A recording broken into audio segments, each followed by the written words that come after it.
sustainable tourism. We started talking about this topic in our forum yesterday, so we're going to continue the discussion today to look at some of the learnings for Grand Bahama from some international experience. Just a little bit about myself. I've just been in the Bahamas for the last 7 months, so I'm still fairly new to this country. I come from Malaysia, so this is where my previous university, I was based here for more than 20 years at Taylor's University, which is a private university and is the #1 ranked private university in the country. And the School of Tourism in this university is 21 ranked in the world currently. So it's a huge school with more than 3,000 students just doing tourism. So it's a big industry. So tourism is a big industry in Malaysia. So I've been very much involved in research related to sustainable tourism. So I've set up the Responsible Rural Tourism Network in Asia. So we have done a lot of work in trying to develop community-based tourism in Southeast Asia. So I've worked quite a bit with the Malaysian Ecotourism Association, and then there's also the Asia Pacific Council for Hotel, Restaurant, and Institutional Education, where we do a lot of research related to tourism. And then we have also the Association of ASEAN. ASEAN is the Southeast Asian Association, where we do a lot of research in trying to build the capacity for tourism in countries that have problem in capacity building. So just to bring my experience from where I come from Malaysian experience. So those of you who have never been to Malaysia, anyone here have been to Malaysia? I think you have Dr. Bethel who have been to Malaysia, the only one here I suppose. So Malaysia is a country that is moving towards becoming a fully developed nation by 2020. It's just 2 years down the road. So and tourism is one of the biggest industry. It was the second biggest industry. It has dropped down to number 3 or number 4 now, but it is still a huge industry. Almost 25 million in tourist arrival and 20 million in tourist receipt that you get. So if you look, so that's where the country is. It is just in between China and India. So it's smack in the middle. So you have a huge number of tourist arrival coming from Middle East country because Malaysia is a Muslim country. So we do attract high yield tourism because we have Middle East tourists coming to spend their money in the country. So this is a snapshot of the country. So it is very green. We have city life, culture, and also the greenery that you see over here. So we don't have major hurricane, we don't have major earthquake, we don't have any natural disasters in the country, but we do have massive monsoon. In the period of November to March, where you have massive flooding that's happening in a lot of the destinations that you see. This is the Peninsula Malaysia, and all the islands that you see at the side. The size of these islands are all as big as the Bahamas, putting all the islands together. So the impact is quite severe, so much so that shutdown of operations happens in these islands. And yet, all these islands have survived over the last many years, doing well in tourism, despite being shut down for a few months in a year. So they have actually moved towards renewable energy, trying to manage this island more efficiently, using wave energy, using solar energy, to actually manage the sustainability of these islands. So this is some snapshot taken from this island. So these islands are open only for 7 months or 8 months in a year and then shut down to give way for the monsoon and then get yourself prepared for the next season. So tourism is resilient in that sense in this destination. So fast forward, when I came in August to this country, I jumped into this project. I managed to secure a small grant from UNDP to write the Sustainable Development Goals report for the Bahamas, working very close with Dr. Virgil Go's office. And that allowed me to understand some of the challenges that the country is facing in every single goal that you see over here. And then you know very well that in 2016, UNESCO has actually come out with this UNESCO Action Plan.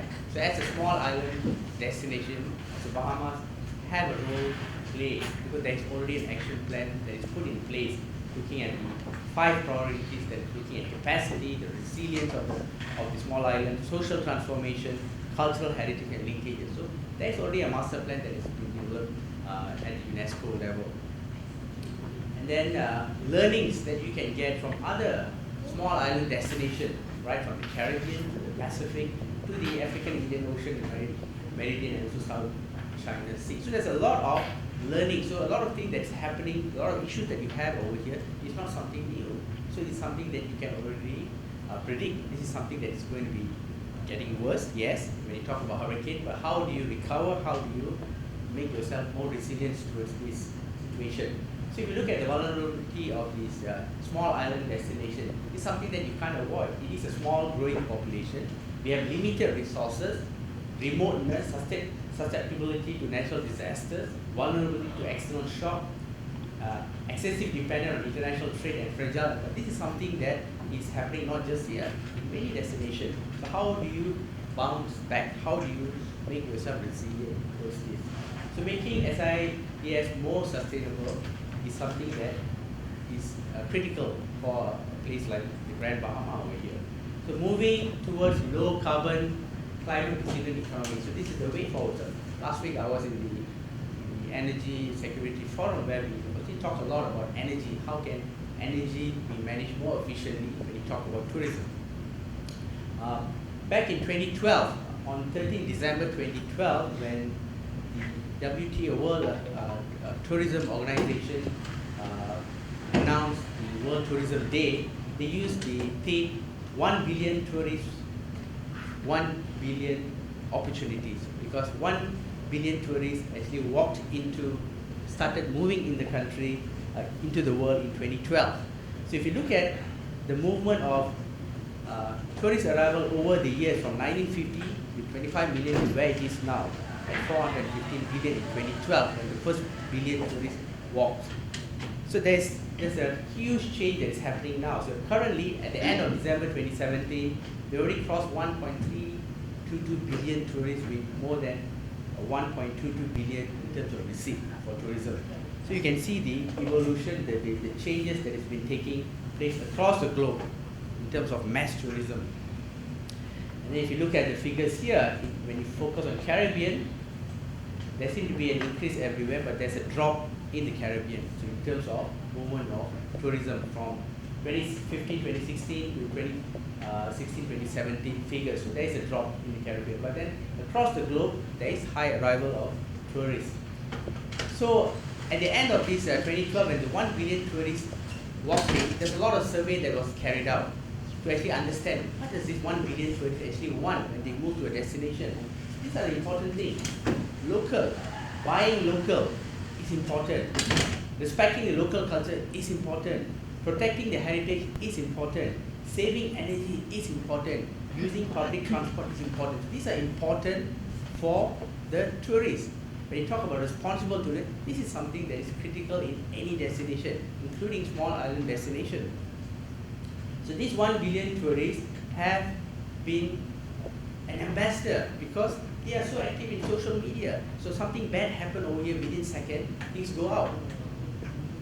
So how do you turn this 1 billion tourists into 1 billion opportunity? Because this 1 billion tourists is going to help your GDP. It's going to help in terms of job, in terms of trillions in export, in terms of world trade. So there's a lot of opportunities that you get from this 1 billion tourists. So if you look at the international tourist arrival in the Bahamas itself, across the globe you can see the trend in the 3 islands.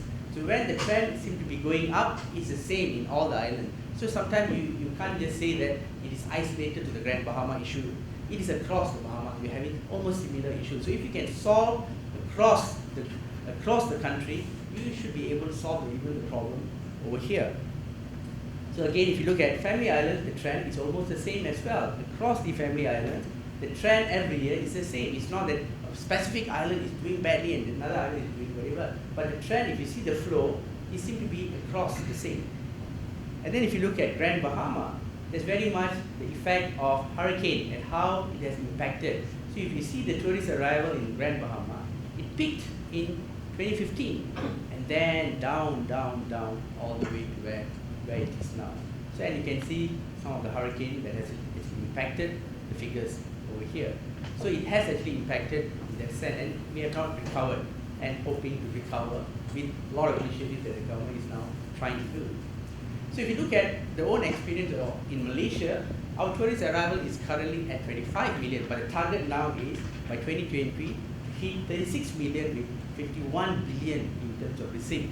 But the focus of the government have moved from mass tourism to responsible tourism, ecotourism, green tourism, and community-based tourism. So it has shifted. We don't look at mass tourism anymore. We're looking at high-yield tourism, not low-yield. We don't want high tourist arrival, but they don't spend money. But we want high-yield tourism. So we got to avoid greenwashing, because a lot of people have actually trying to sell the idea of responsible tourism or ecotourism. They like to use the catchphrase of eco in everything, but there's a lot of greenwashing happening. It's not exactly true in the way how they manage the industry. So if you look at the industry itself, there's a way of how you sell the tourism industry. How do you bring value add to the industry? You can sell tourism in the environment. Okay, tourism is inside the environment. If you look at adventure tourism, the tourism is part of the environment. You can sell the same thing, tourism about the environment. If you're selling nature, if you're selling wildlife, tourism is actually the environment. And then you have ecotourism, tourism for the environment. This is where the education part comes into play. So there are ways you can actually market and sell tourism. So we are very familiar with these three pillars of sustainability that we've been talking since day one of this conference. The people, the planet, and profit. But we always forget there's also the fourth P that damages the equilibrium of these three P. What is the fourth P? Anybody can say? No. The fourth P is more critical because it is threatening everything that we are doing. Politics. It's true. You can have the best system in place, the best policy in place. But in the political situation is chaos. If you do not have a proper organizational governance, you don't have a proper system in place, it is going to collapse. So this is critical because we have seen in many nations, these have impacted the whole industry. So the original sustainability pillars, this has been in existence for decades. But now there's a trend to move towards this diagram here, where the environment is the most important circle here. And then comes your social, and then comes your economy. Because without the environment, everything else collapses. And in a small island destination like the Bahamas here, and like the Grand Bahama here, the environment becomes so important. Because when you look at this structure, which is important, but trying to find the right balance always, but you tend to forget the most critical in this is actually your environment. Without the environment, everything else will collapse.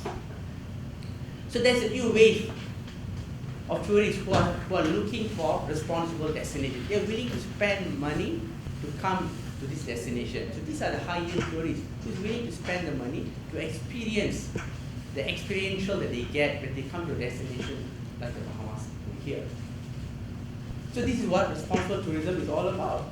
Trying to find the responsible tourists to experience that they're looking for. They're willing to spend the money. So right from looking for environmental responsibility to social responsibility to economic responsibility. So these are important part of the whole structure of responsible tourism. So the problem is, what if this 1 billion tourists bring 1 billion threat rather than opportunity? Not all tourists going to bring opportunity. You can have threat. That's why I say the quality of tourists is more important than the quantity of tourists. So if you attract wrong tourists, it will create more threat to your destination. What travel leaves behind? I mean, we talk a lot about climate change. Where is the source of this climate change? The carbon impact. So this is actually threatening destinations, small islands like the Bahamas. When the seawater is going to rise, it is going to impact you. So you've got to be more conscious about this. There's a lot of studies done on trying to understand the carbon emission and also the carbon emission per capita. So it's not just the big countries like China, United States, Russia, and India, where high population is creating the carbon. But what is more critical is destination with small population who's creating more mess. If you look at this diagram, it's per capita carbon emission by nation. So countries like Gibraltar, Virgin US Island, Netherlands, then you have all the Middle East countries. These are the countries that are creating more damage actually because they are small, but the emission that they create is even worse. And then if you look at some destinations like Bali, Bali is an island, tourism island destination in Indonesia. So they have actually gone so much to try to mitigate this issue. They call a nyepi. Nyepi is a word, it's a Malay word, Indonesian word, meaning a day of silence. Meaning to say, during this period, one day in a year, there is no activities happening in the whole country. It's something like an Earth Day. They go shut down. It's not for 1 hour like Earth Day, but this is shut down for 24 hours. Everything is shut down. There is no power, there is no transport movement, the hotels remains open. You just stay in the hotel. If you're a tourist on the day, there's no movement of people anywhere in the country for one whole day, 24 hours. So they do that once a year. And it's amazing what they do. Overdevelopment. So you see a lot of tourism destinations where golf course is being built so much. So even here, I think, I'm not sure how many of these golf courses is still in existence over here, but golf course is a potential to damage the environment if you do not manage it correctly. Yes, it can be contributing towards high yield tourism when you have a lot of tourists coming, but if the destination is not managed well enough, this golf course can do more damage. Because we have seen many destinations, even in Malaysia, where there's a problem. This is somewhere in Bali, where golf courses are taking over a lot of the tourist destinations. This is in Tanah Lot, which is one of the top tourist destinations. You can see this is the golf course, and this is where the tourist destination is. This is in Malaysia, in Langkawi, where the golf course is built so close to the sea, and the runoff that is coming from the golf course is going into the sea. So this is another problem that is being faced. You can say this is they keep telling this is an eco-friendly golf course. Golf course can never be eco-friendly. I worked in a golf course for many years, and I know the amount of chemicals, the amount of water that you need to actually sustain the golf course. Beach development that is happening in many destinations, you don't take care of the development that's happening. So this is another example in Bali and also in the Philippines, where massive development at the coast of the beach and all the runoff that goes into the beach, into the sea. Irresponsible tourism in our waters, this again, we have this issue as well over here. You have activities that is not managed well. You have unprofessional divers going into diving and damaging the corals over here. Coral reef diminishing. We talked a lot today morning about coral. Coral bleaching is happening because of the amount of rubbish, the amount of untrained divers can get your diving license so easily now that you don't have to be an expert diver to even get your license. That has actually created more mess in a lot of the destinations. So this is another study in Bali, ecological tipping point. So this is water migrants using a lot of water. So this has impacted many destinations where water is seen to be the priority for the tourists than the local community. That's become an impact in many destinations. Water crisis, so you can see another place in Bali as well. A lot of my slides on Bali because I had a recent presentation in Bali, and you can see there's a water crisis happening in many places. Local pollution, how do you manage in an island destination? So if you do not have a sustainable way of managing this rubbish, you're going to have a problem of managing this rubbish. We're already having issues even at New Providence on managing local waste. What comes out of a hotel? Do you actually screen this rubbish? Where does this waste actually go in an island destination? And then what will happen to this if you do not manage it well? How it impacts the wildlife? So there's a lot of issues here. So let me just zoom through, because I know I've got not much time here. So there is a crisis everywhere. Plastic problem, we talked about plastic problem today as well. This is a problem as well. Imagine you are surfing in a plastic floating all over you. The waste that comes out, what you wash away, waterborne diseases, your food source, where does your food source come from? Seafood is a problem. Shark fin soup is banned in many destinations. But then again, because of the demand of tourists, sometimes we still see it happening. Wildlife tourism, is this wildlife tourism? Is this getting close to wildlife and then damaging the wildlife? Getting close, too close, so much so that you actually change the habitat of this animal itself. So it's a problem in some destinations. So culture, A lot of cultural clashes when you do not manage or moderate tourists getting into the culture. So how do you manage this efficiently? Welfare of the local community. So this is more important. So how much of the fund actually goes to the local community? So there's a lot of leakages, import leakage and export leakage happening. So research have shown that only 50% actually remain within the country. So in terms of the money that is coming from tourism. So this is a problem in many destinations. Enclave tourism, this is a problem here in the Bahamas. Tourists who come in do not spend the money because they paid an all-inclusive tour. They don't spend a single cent over here, they don't need to. So this is a problem in many destinations. Capacity, breaching, this is in China. The beaches, can you imagine you are having a beach like this? Okay, this is in Bali. This is in Grand Bahama in 2013, spring break. Okay, so there are a lot of opportunities, but we got to realize that there is a problem. We got to manage it, right from managing the mass tourists that is coming. So it's our aim to move towards mass tourism without realizing that the damage that you do is actually even worse if you do not manage it well. Okay, so improving your profitability. How do you create that economic sense which we have discussed today? Because at the end of the day, for most businesses, if I cannot make money, I can't even talk about conservation, or I can't even, so profitability have to only come if you are able to, if you are able to gain some income, gain some money, only then you can actually talk about conservation. So focus on the tourism operators. This is important. Rewarding pioneers who's doing well in terms of supporting the environment. Commitment in terms of employment and sourcing the local community over here. Respecting the local culture. Protection of the natural areas. Efficient use of resources, right from energy to water to waste management. And internalizing responsible tourism. Every single person working, every single person in that island must realize their role when you talk about responsible tourism. So there's a lot of, to conclude, there's a lot of opportunity when you talk about high number of tourists coming, mass tourism, but you've got to realize mass tourism also create challenges. You can create more damage. Responsible tourism can be a reality if a destination is able to attract responsible tourists, managed by responsible operators and responsible community, and governed by responsible government. Then you have a truly responsible destination. So these are key drivers that is critical when you talk about responsible tourism in small island destinations.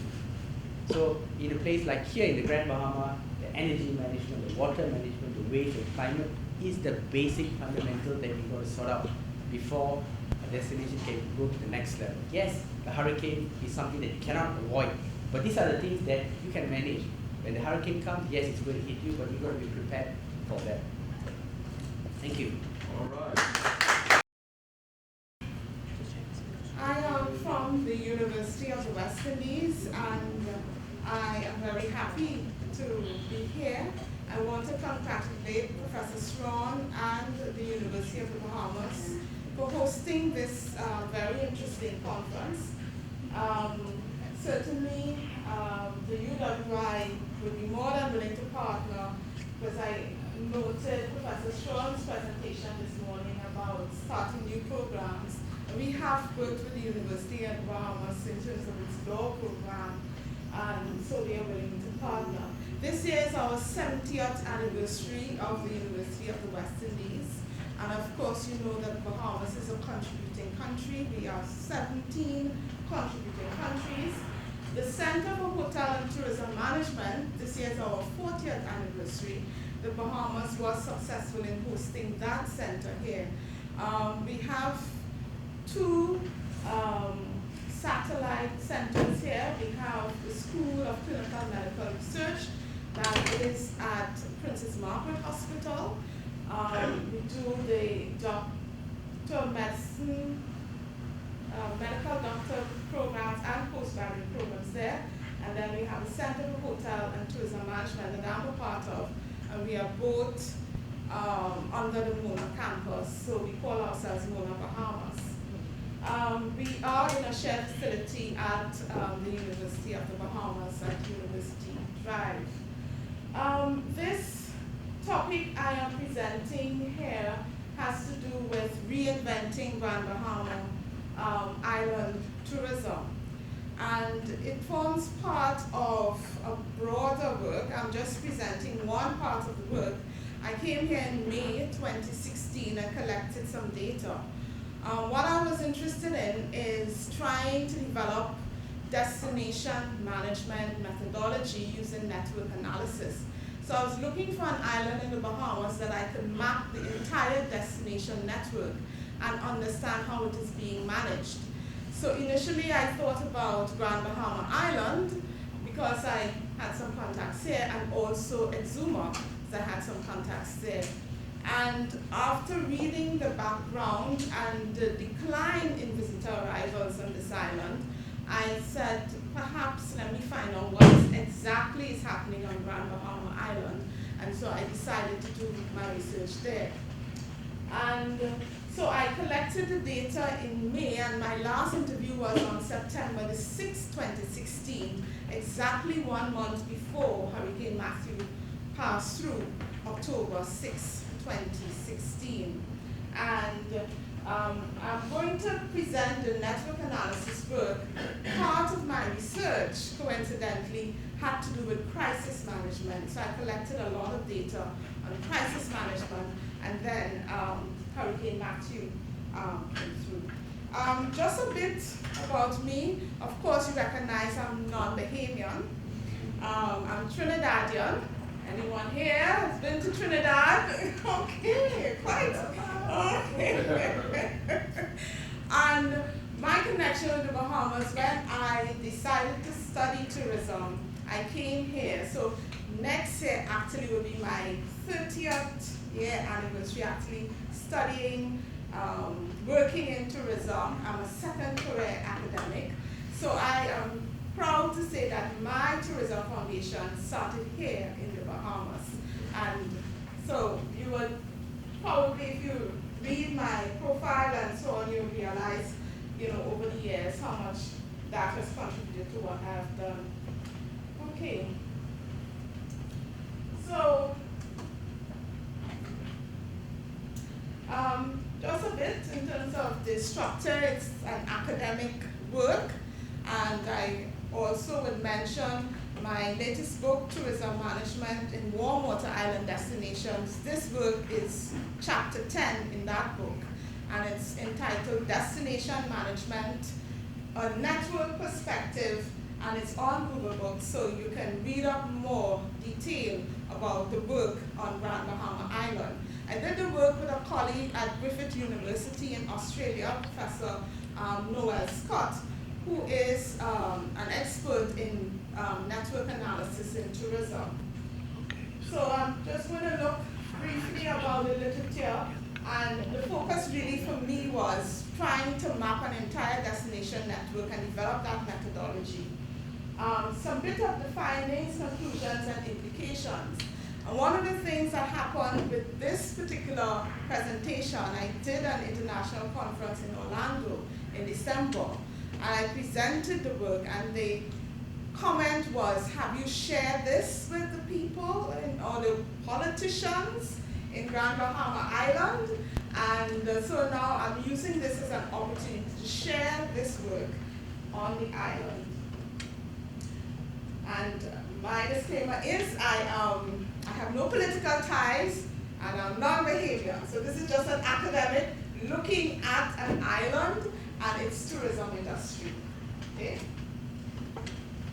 So if we're looking at reinventing something, it means that you're transforming it to an extent it looks like something totally new. Isn't what it used to be. And so if we're thinking about reinventing Grand Bahama Island tourism, what it is that would need to be done to happen. And this is my perspective. We know that the Bahamas is a well-known industry, well over 5 million tourists, one of the 6 top tourism countries in this region of the Caribbean. But yet still you have an island within the Bahamas that is what I would describe in a system of decline. So what is happening in the rest of the Bahamas that is not happening here?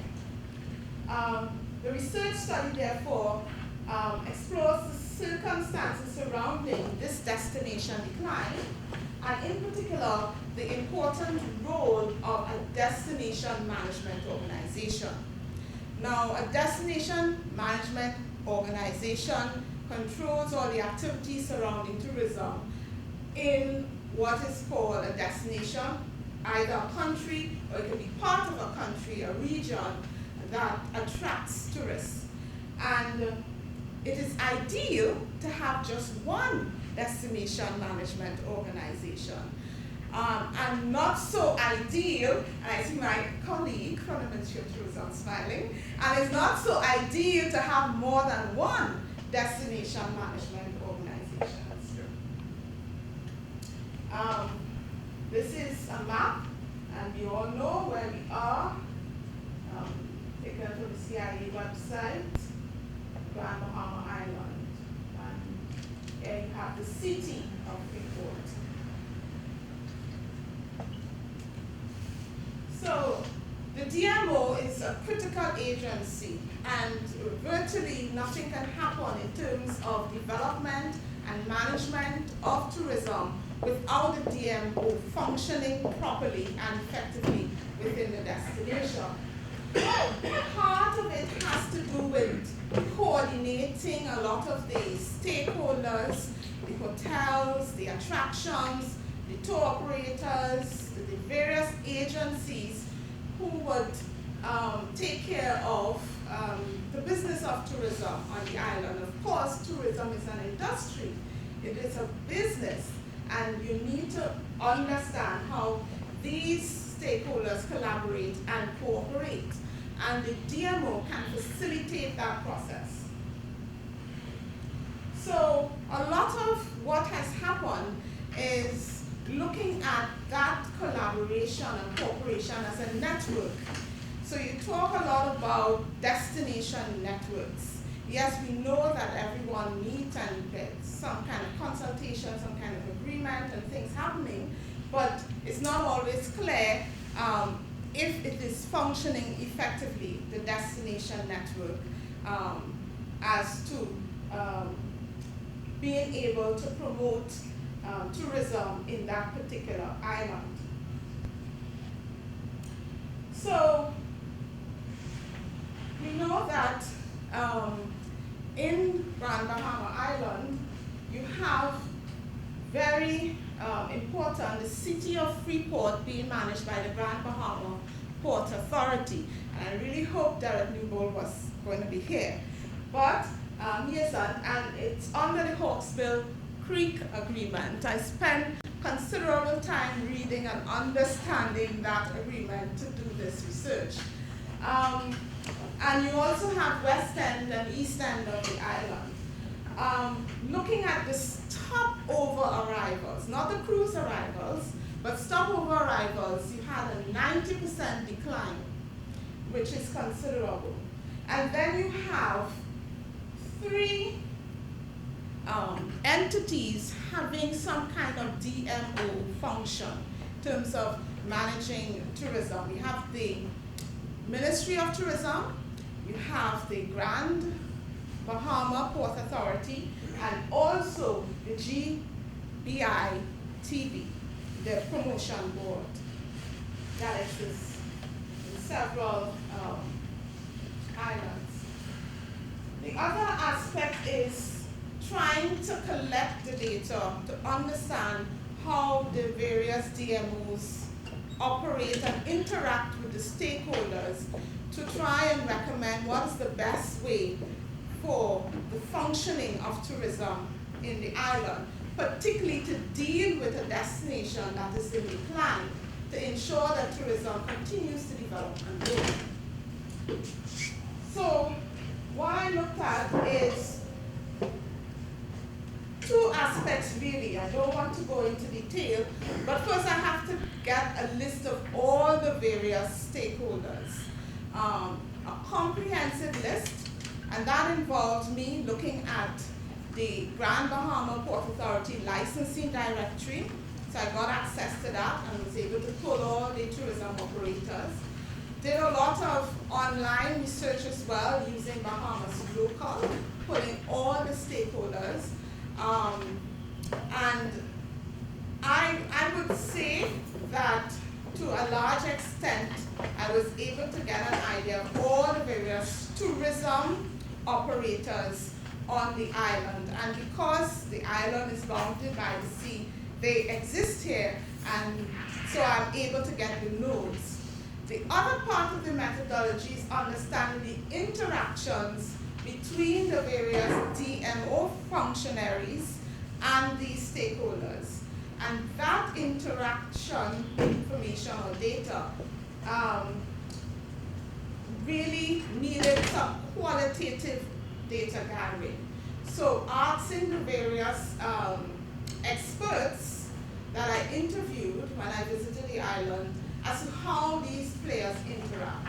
So for instance, I was told the airlines interact with the cargo brokers, the cruise lines interact with the food stores, the attractions interact with the hotels, and the various transport operators, etc., etc. So basically, I had the nodal data, and then I had the interactions, the ties. So that was the data that is utilized for network analysis, relational data, and so I was able to map the entire destination network. And I used UCINet 6 by a software by Bogatti, Everett, and Freeman, 2002, and also NetRaw, developed by Bogatti, 2002. So, of course, what I found is that there was considerable overlap in terms of the different ties and the activities of the three main DMOs that I've identified.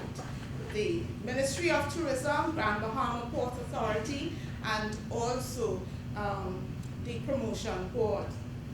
And what I found is that there was a higher centrality value of DMO2, and DMO2 was actually the Grand Bahama Port Authority, and this suggests that they are best able to coordinate the destination. However, this organization is not the marketing leader, and although seeks to attract investment to the island, including hotel investment, there are challenges in its capacity to be effective. Right? The DMO that was more central is least dense, and DMO3 was in fact the promotion board, because I was told that they interact with all stakeholders. So they are more central but least dense in terms of the number of ties they had with the various stakeholders. And therefore DMO3 has access to stakeholders based on the number of ties with stakeholders, but lacks in its capability to coordinate based on the dense interactions that are required with stakeholders. And this is actually the network. DMO1 is the Ministry of Tourism.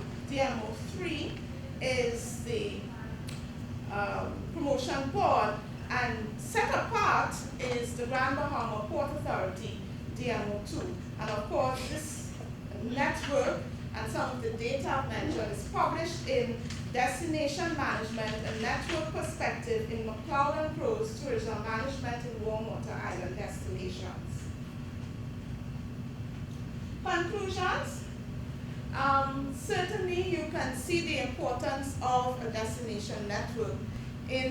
As I said, it's ideal to just have one in terms of getting the tourism destination moving. So if we are thinking of changing or transforming, reinventing tourism in Grand Bahama Island, certainly these three DMOs will need to be looked at very carefully as to how they function and how they can in fact turn around a destination that is in decline. Effectiveness of a DMO is linked to its network activities and what it is enabled or not enabled to do. And if you read about network theory, it talks about being constrained or having opportunities in a network to do certain things. And if you have three functionaries, then there could be many constraints and not being able to do certain things.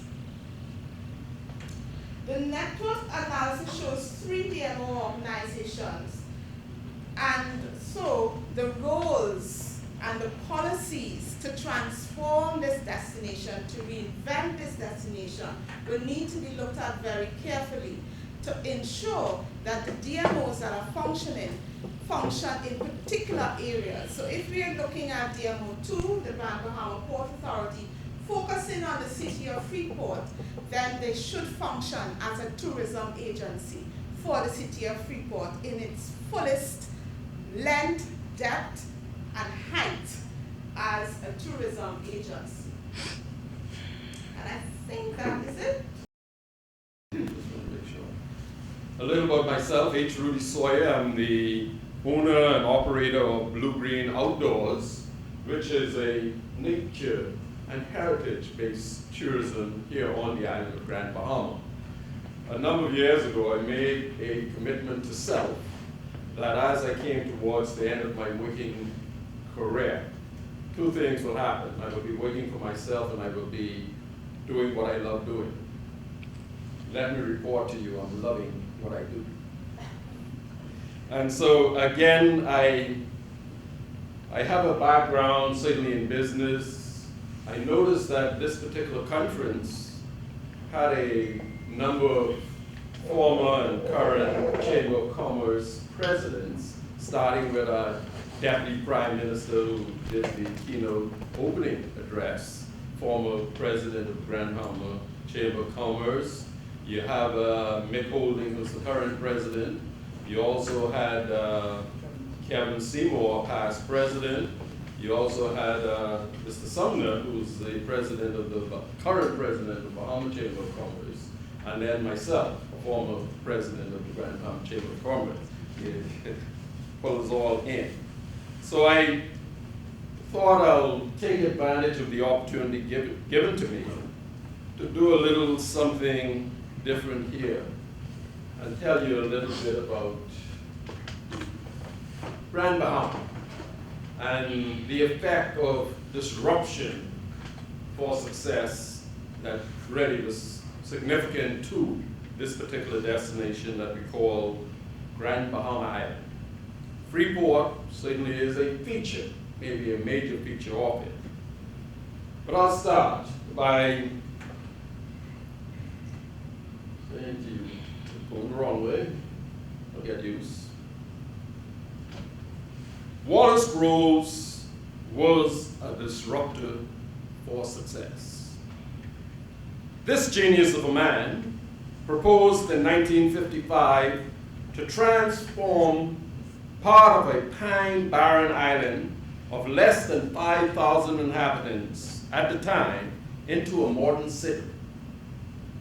He committed to put in 2- and 4-lane highways with quality paving, an international airport with sufficient runway to land the largest flying crafts of the world, put in water and electricity generating plants, build a school to the secondary level, build a hospital, and to widen and deepen a little creek with a direct opening to the ocean that the local use to receive their freight supplies from Nassau and Miami, and to widen its opening so that the largest freight ships in the world would be able to enter it, turn around in its basin, offload and load cargo.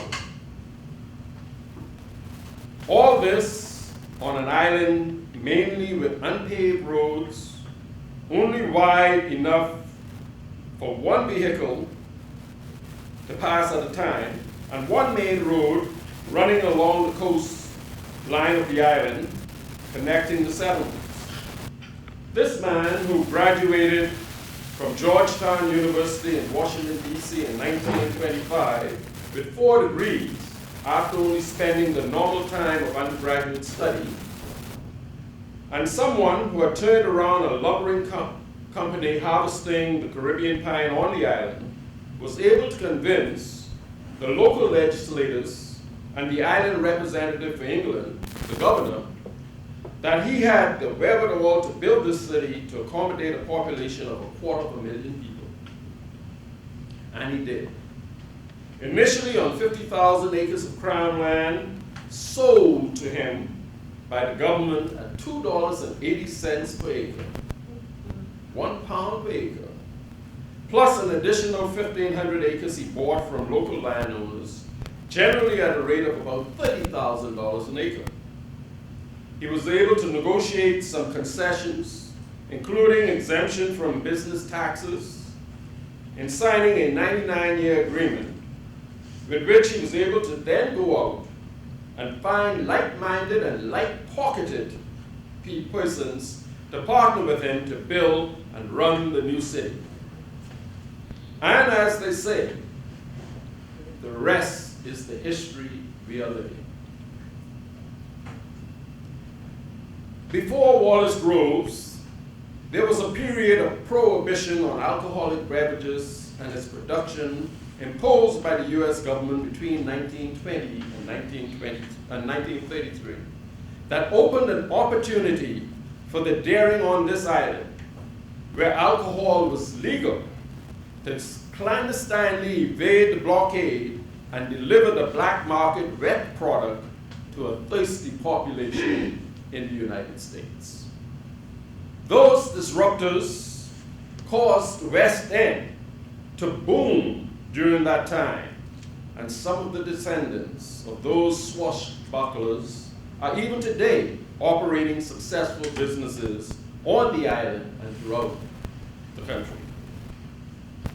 In the late 1800s, a group of 5 local men got together and purchased a group of keys that gave them easy access to the area where they worked, harvesting sponges off the north banks of Grand Bahama, and with land that had an abundance of fresh water and was very fertile, so much so that it got the nickname Little Egypt.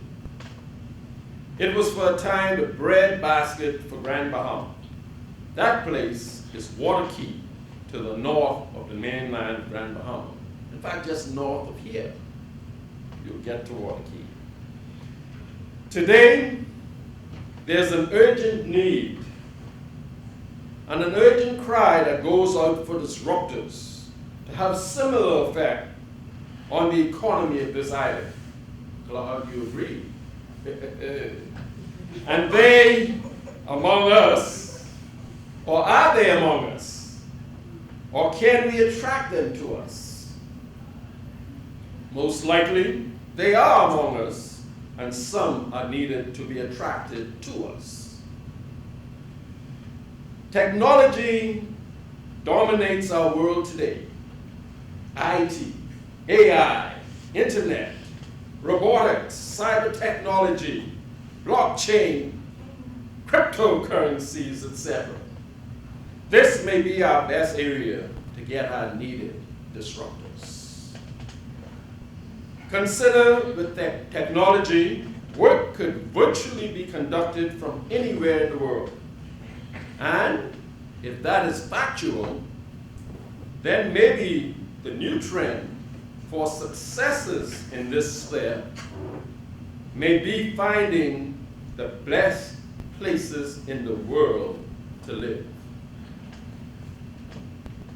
We certainly can offer good living naturally.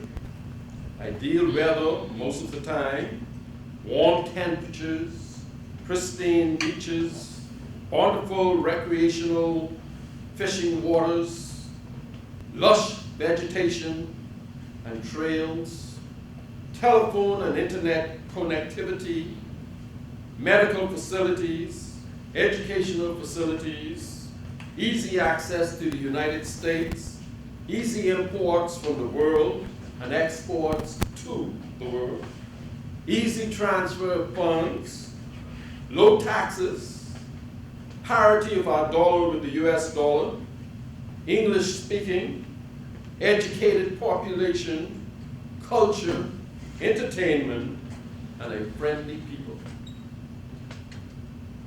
Won't it be worth it for those families, particularly with land ownership in the outlying settlements of the island, to get together and organize themselves into corporate entities with elected board of directors or elder councils, representing the interests of the different ownership factions, to plan and make decisions on the use of the land? This may include, for example, devising a plan for a resort that they may wish to develop themselves, or it may be a devised plan that they may then go out to seek investors to lease and build and operate.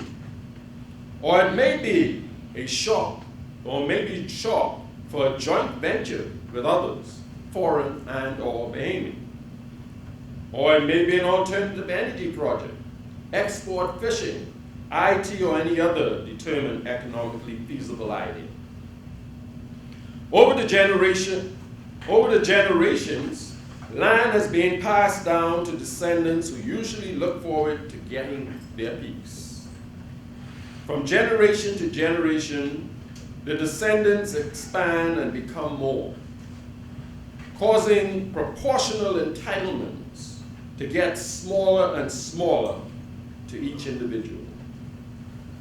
Or worse yet, it may be generation property that cannot be sold, that no one feels comfortable using, because from generation to generation, the number of those with rights gets wider and wider, larger and larger. Organizing some corporate structure with an elected board or council may be where the answer lies. Somehow, Bahamians generally believe that land has to be owned in fee simple to have value, whereas the true value with land is in its usage. Elsewhere in the world, multimillionaires are made from leased properties. It is commonly said that land is power. The ones who sell their land are enriched by it, and the purchaser of the land is empowered by it. Find ways to use the land that you own to enrich yourselves while maintaining the power from the land. The tech hub idea for Freeport suits this town better than any place else in the country. Freeport was built for industry, and is the industry's capital of the Bahamas. Technology is the new industry, but has always been the heart of industry. The government and the Port Authority should, as they are, make the way for it to happen, then get out of the way of the business of it, being a true catalyst. I could see the tech nomads, cyber executives, digital entrepreneurs living on Doodle Bay, or Old Bahama Bay, or Gambia Point, or Freetown, or Deepwater Key, or Water Key, or Sweetings Key, or Princess Isles, having their operational setup in Freeport ran by a team of Bahamians, while they have virtual contact anytime and actual presence whenever they wish, traveling back and forth, either by vehicle or boat, or maybe even helicopter. With all the advancement in smart devices, in telecommunicating and computing, it has made it easier for people around the world to buy more things.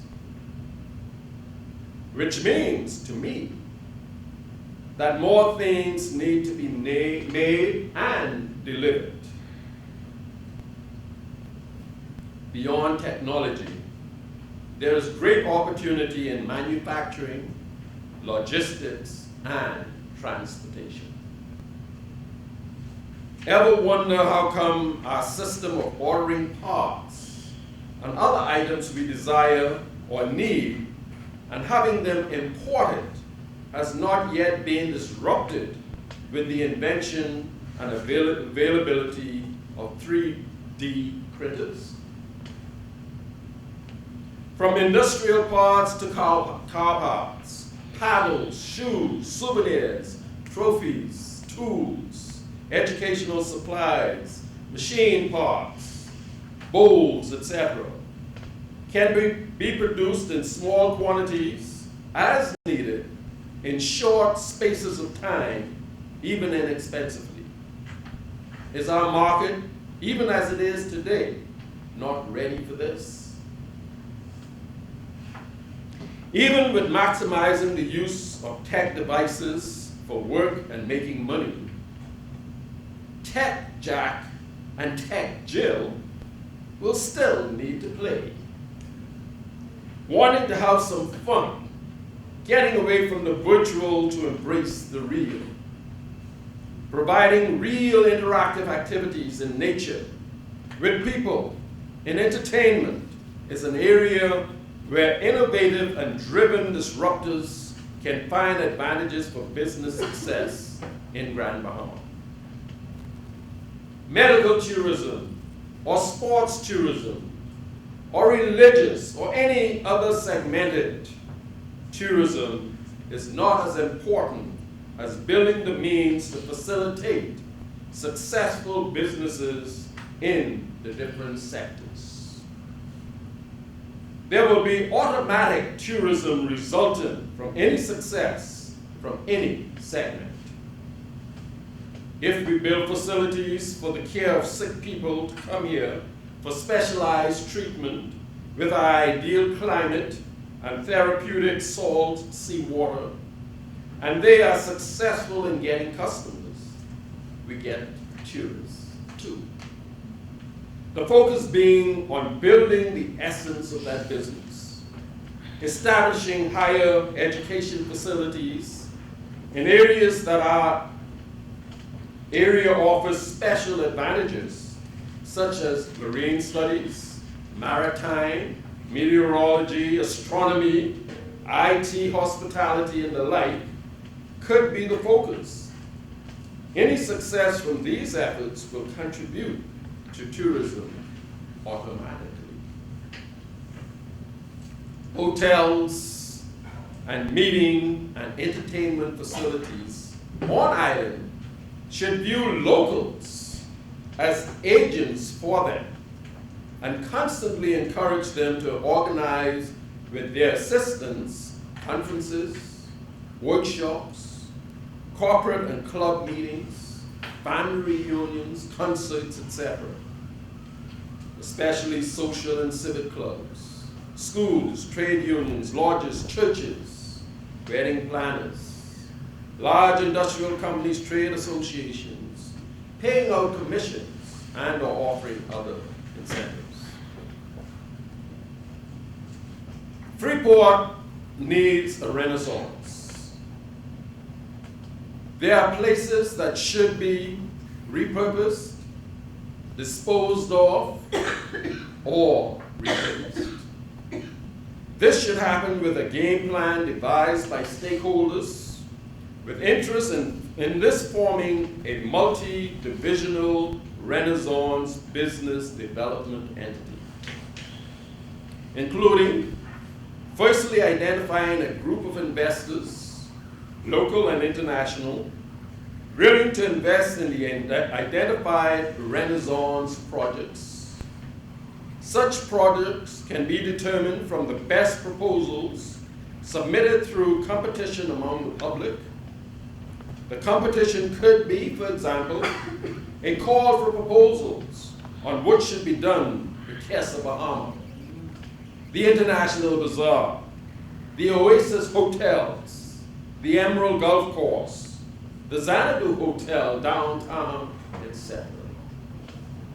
The devised development entity must also include commitments from the current owners of such properties to have a willingness to sell their property or welcome investors in to develop it with them or lease it out, or they too may be part of the shareholders or the Renaissance body.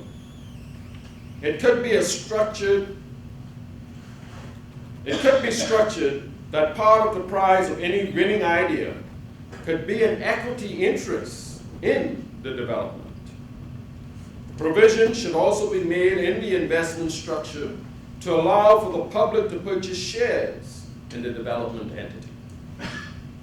I could see Grand Bahama, the iconic tallest building on the island, being converted to a mixed-use property with a specialty restaurant at the top floor, condo units, short-term and long-term rental units, office and/or commercial enterprises on the first floor, a glass elevator on the outside of the building going up to the restaurant, the rental of antenna space from the rooftop. This is an initiative that need not be started by the Grand Bahama Port Authority or the government. It does seem to me that it may be ideally suited for leadership from local real estate experts with development organizing skilled persons, legal and marketing expertise, finance expertise, and the commitment of the Grand Bahama Port Authority and the government to give their support to the initiative, and GBPA possibly becoming one of the investors. In the early days of the building of the city of Freeport, in the late 1950s throughout the 1960s, there were some serious disruptions going on that caused some other disruptions to these disruptions, all for success. Please excuse me for the next 2 slides.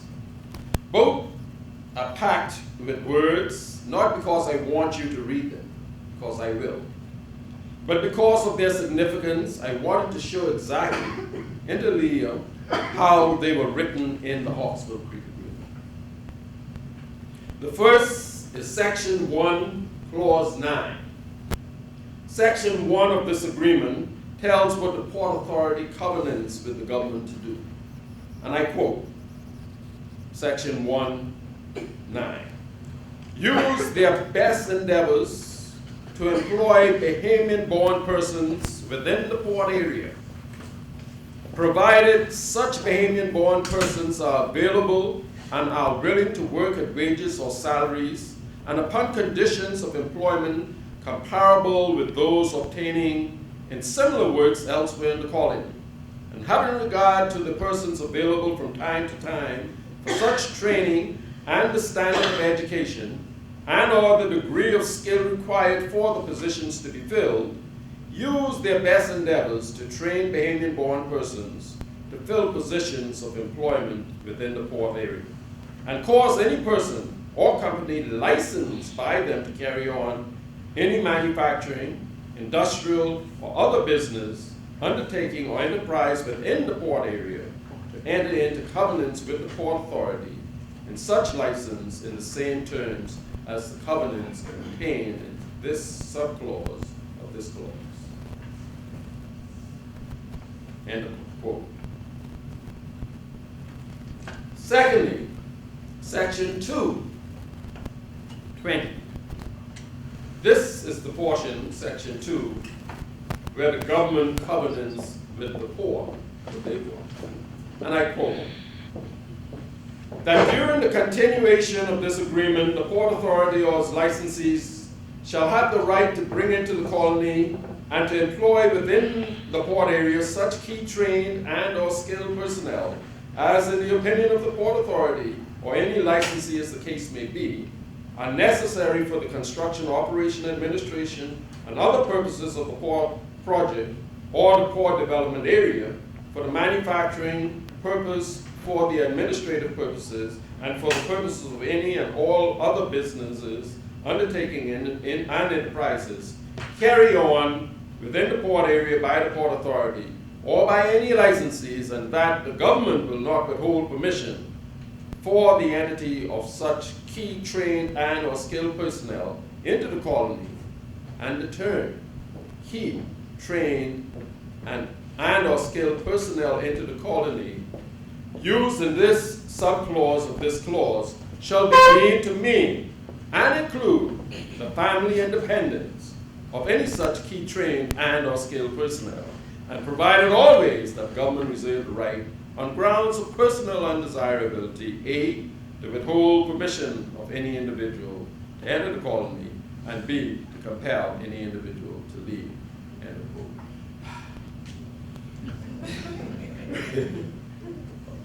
Oh dear, okay. Even though there was a commitment by the Port Authority and their licensees to hire and train Bahamian-born persons, they operated following more 220 rather than 11, hiring family, friends, and lovers.